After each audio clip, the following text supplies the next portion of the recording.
us. Our Secretary General is on his way back to New York. He just completed his visit to Lesotho, where he visited a dam this morning in the northeast of the country, which is central to the Highlands Water Project, constructed to benefit both South Africa and Lesotho.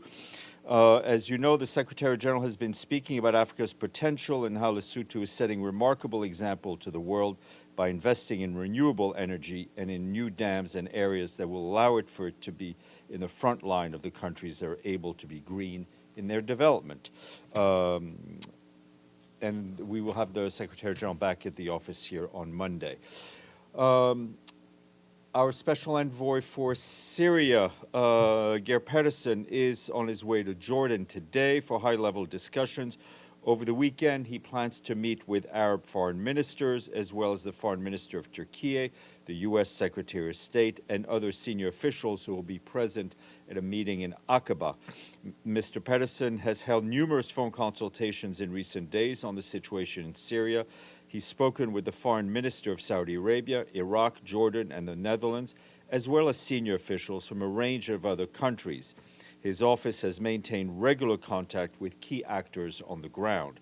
Additionally, the office continues to daily engagement with a broad spectrum of Syrian civil society representatives, both within and outside of the country.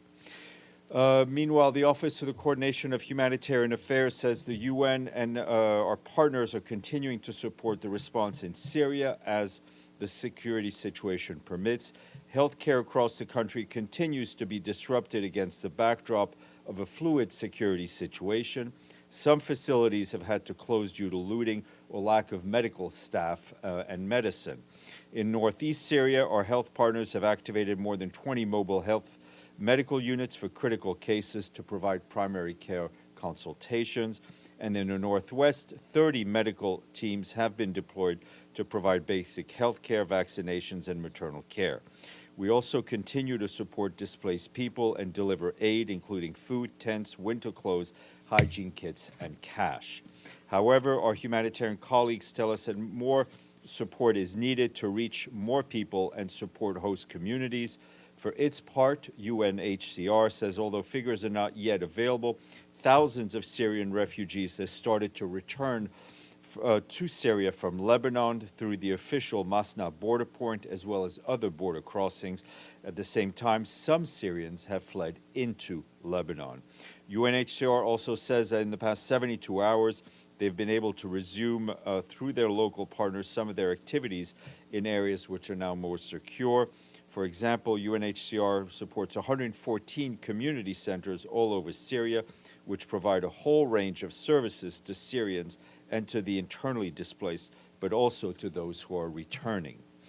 And just a quick update from UNDOF, the Disengagement Observer Force in the Golan. Their personnel remain in their position in areas of separation in the Golan, and they continue to carry out their mandated activities. Since December 7th, UNDOF has observed a significant increase in Israel Defense Forces movements within the area of separation and along the ceasefire line, where they've been constructing counter-mobility obstacles since July 2024. UNDOF confirms that as of 13 December, the IDF remains in the area of separation in multiple locations. UNDOF has informed its Israeli counterparts that the actions constitute a violation of the 1974 Disengagement Agreement. UNDOF urges all parties to respect their obligations under that agreement. They urges them to cease all military activities in the area of separation and uphold the terms of the agreement to preserve the stability in the Golan. Turning to Gaza, Mohanad Hadi, the humanitarian coordinator for the occupied Palestinian territory, said today he's very concerned about the rapidly deteriorating security and humanitarian situation in Gaza. In recent days, he said, multiple strikes across the Gaza Strip have resulted in scores of reported fatalities and numerous injuries, with women and children among the casualties. He also expressed concern and the insecurity that has hampered the work of UN aid convoys, including the looting of a 70-truck convoy that was traveling at the Karim Shalom crossing on Wednesday, and the looting of 4 out of 5 trucks leaving Kesufim crossing that same day. Mr. Hadi said the principles of distinction, proportionality, and precaution in attacks must be respected at all times. He called on all parties to ensure the protection of civilians and the safe and unimpeded passage of humanitarian aid.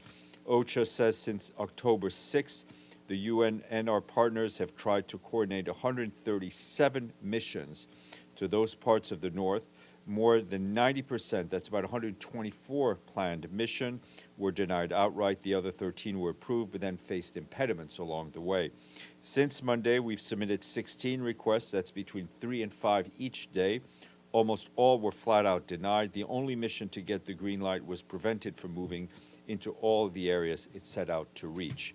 OCHA stresses that once again, our humanitarian movements must be facilitated across Gaza, including areas in the north where thousands of Palestinians are facing apocalyptic conditions after almost 10 weeks under siege.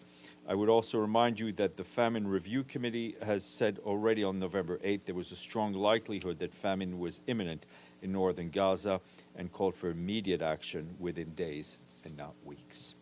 Our Undersecretary General for Peace Operations, Jean-Pierre Lacroix, is heading to the Central African Republic from the 16th to the 20th of December. During his visit, he's scheduled to meet with President Faustin Archange Touadéra, Prime Minister Félix Moulua, and others to take stock of the implementation of the political and peace process and update on the ongoing UN peacekeeping efforts and challenges.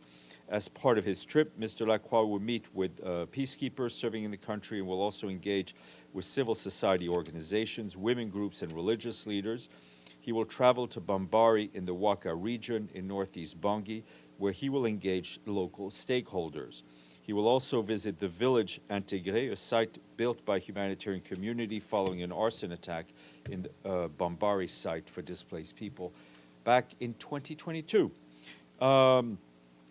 Staying in the country, where in Central African Republic, where 1 in 3 people in that country face acute hunger, which is IPC phase 3 or worse, according to a new integrated food security phase classification analysis. Our colleagues at the World Food Program said the situation is set to get worse between April and August next year.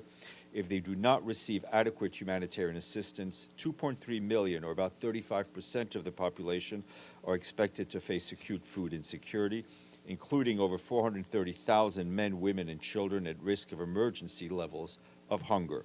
Under the leadership of the government, WFP has been providing school meals to 170,000 children throughout the country. The agency is also working to address the root causes of hunger and vulnerability by strengthening systems and boosting the capacity to prevent and build resilience in future shocks.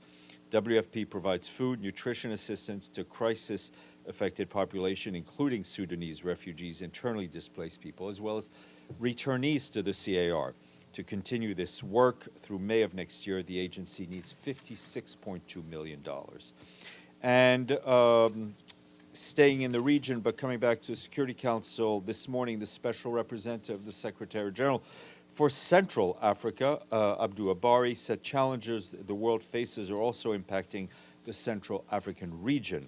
The region has not escaped security crises, climate emergencies, and geopolitical rivalries. He said his office intends to ensure the region benefits as much as possible for the momentum generated by the Pact for the Future in terms of conflict prevention, sustainable development, reform of the international financial system and Security Council, as well as other priority issues for the sub-region.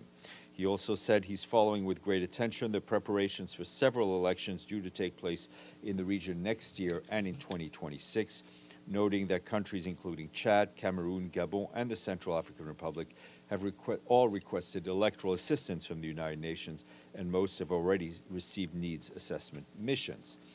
Turning to Southeast Africa, our humanitarian colleagues are closely monitoring the path of tropical cyclone Chido, which is expected to make landfall in Mozambique this weekend as an intense Category 3 cyclone. The cyclone is on its course to hit Pemba, the capital of Cabo Delgado, and nearby provinces in the early hours of Sunday. As you recall, a few years back, that same area was hit with a severe cyclone. Our humanitarian colleagues say that the cyclone is forecast to have strong winds and heavy rains, which could lead to flooding and mudslides. About 2.7 million people live in Chido's projected path, including more than 1.7 million people in Mozambique, 440,000 in Malawi, and nearly 370,000 in the Comoros. The government of Mozambique has activated an early warning system and is opening accommodation space. We, with our humanitarian partners, are working with national and provincial authorities, as well as aid agencies, to pre-position essential supplies. Teams are also on standby to carry out needs assessment after the storm hits. We're also deploying teams to Malawi and Comoros to support preparations there, and in Mozambique, OCHA is deploying to the area as we speak. And turning to Myanmar, we and our partners launched the 2025 Humanitarian Needs and Response Plan, appealing for 1.1 billion United States dollars to reach 5.5 million people next year. The humanitarian needs have reached unprecedented levels in Myanmar, with nearly 20 million people, nearly a third of them children, needing some form of help in 2025. This is increasing 1.3 million people from the year, and according to our figures, 3.5 million people are internally displaced across the country, and more than 15 million people are facing acute food insecurity. Despite challenges, aid workers reached 3 million people in need in the first 3 quarters of this year. However, severe underfunding in 2024 left millions of people without aid. We urge the international community to scale up support for Myanmar in 2025 to prevent the crisis from further escalating, or deteriorating rather. And just you saw, for the record, we issued a formal statement on the agreement brokered by Turkey between Somalia and Ethiopia, and we issued that after the briefing yesterday. Edie, and then Gabriel, and then Deji. Thank you, Steph. A couple of follow-ups. First, the meeting in Aqaba that Mr. Peterson will be attending, is it on Saturday or on Sunday? I believe it's on Saturday. Okay. And on UNDOF, you said earlier in the week that UNDOF had observed armed men on the Syrian side of the Golan border area. Are those armed men still on that side? It's a very valid question. We'll check with our peacekeeping colleagues. And a third follow-up, does the Secretary General have any comment on the announcement today by the Arakan Army that they are in total control of the Myanmar border with Bangladesh? Look, I think it's a symbol of the continuing deterioration of the situation in Myanmar on the military and security end. What we want to see is an end to the conflict as we see it, and leading to a Myanmar-led inclusive process for the interests of the people of Myanmar, who, as I've just flagged in our humanitarian appeal, continue to suffer at extreme levels. Gabriel. Thanks, Steph. As of right now, does the Secretary General have any calls set up for the weekend with any regional leaders on Syria? We'll update you as they happen. Okay. And it's been about a week since the fall of the Assad government. What's the Secretary General's assessment of how this first week has gone in terms of the new administration governing the country in these early stages? Look, I think it's a little early to provide an assessment, also given that we're not present in all different places in the country. I think, as I've said, we've heard some good things being said, right, by those in charge in Damascus. I think it's very important that it continues in that vein, ensuring what we all want is an inclusive political environment where all minorities feel at home in their Syria and they're protected, and obviously all international human rights and other obligations are met. Deji. Well, First, follow up on the looting incident yet again. Can you repeat the numbers of the looting that happened on Wednesday for Karim Shalom and the other border crossing? Yes. Did you have another question while I look through my notes? What are in those humanitarian deliveries? A lot of it is basically food. It's basically food, Yeah. not from UNRWA, as I understand. Well, I mean, it's not that it's a lot of it is WFP. All of it gets, some of it gets distributed by WFP, others by UNRWA, by local. But I remember, like last week, UNRWA said they are suspending the. Right, no, they're operation. not UNRWA convoys. That's what Okay. I'm saying. It doesn't mean that Right. UNRWA operations will not benefit from the food that comes in. Okay. Okay. Did you find it? No, because my notes are as much of a mess as my mind is. There we go. Hadi expressed concern the insecurity has hampered the work of UNA, including looting of a 70-truck convoy that was traveling at Karim Shalom crossing on Wednesday and the looting of 4 out of 5 trucks leaving Kisufim that same day. Do you have any assessment? How will this looting? It seems it became a trend in Gaza. How would this end? How will it end? Yeah. What do you mean? How to end this looting? How to end it is Yeah. to, well, end the conflict, ensuring that there is security on the ground, that the occupying power provides and creates an environment in which humanitarian aid can be delivered. But what The we environment want, is what not we there want, what yet. we want is a cessation of this conflict. We want the full and unconditional release of the hostages, and we want humanitarian access to all those who need it. Okay, on the northern border of Israel, IDF started to withdraw its troops from Lebanon. Does the IDF had any contact with UNIFIL as well as Lebanese army to, let's say, replace their position there or redeploy UNIFIL peacekeepers I mean, there? UNIFIL is in constant contact with both the Lebanese armed forces as well as the IDF. I mean, I think on the 11th and the 12th of December, our UNIFIL colleagues supported the Lebanese armed forces in redeploying their positions in El Khiam and 5 newly established checkpoints as part of the efforts to implement the cessation of hostilities. The IDF, according to UNIFIL, also begun to withdraw from that same area earlier the week. IDF was also reported to have conducted a number of strikes in Khiam in that same time. So we are. I mean, the job of UNIFIL is to be in contact with both the IDF and the Lebanese armed forces. Thank you. Okay.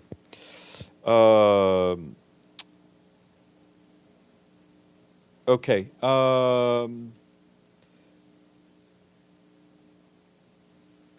Any questions online or otherwise? Yes, Steph. Yes, Mike. How are you, sir? Just Couple dandy. questions. I'm sure you are, as am I. Couple questions for you. Number one, there was a note to the correspondence yesterday on Syria, and then a corrected version was issued. The first one referred to the occupied Golan Heights. The second one simply referred to it as the Golan. I assume the Secretary General has not changed his stance on the Golan being an inseparable part of Israel forever and ever. So what was the technical reason behind that? No, it should have correction? said Golan because it referred to areas that are beyond what is traditionally the occupied Golan Heights. Okay, that answers that question. Second question for you. The Secretary General in that note made note of particular concern over the hundreds of Israeli airstrikes on several locations in Syria. I'm trying to understand the Secretary General's position here. There are no civilian infrastructures being hit.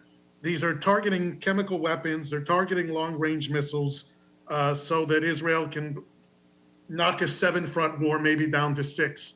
There's no mention of Turkey's advancement on the SDF, which is apparently hampering the SDF's ability to combat ISIS. What is the reason for honing in here on Israel's actions in terms of trying to... I think yesterday I referred to all countries that are that are striking within Syria. I think the numbers of airstrikes from the Israeli government, as reported by the Israeli government, I think is quite high. Regardless of the motivation, there remain violations of Syria's sovereignty. All right, enjoy the weekend. We will keep you updated on anything happening over the weekend.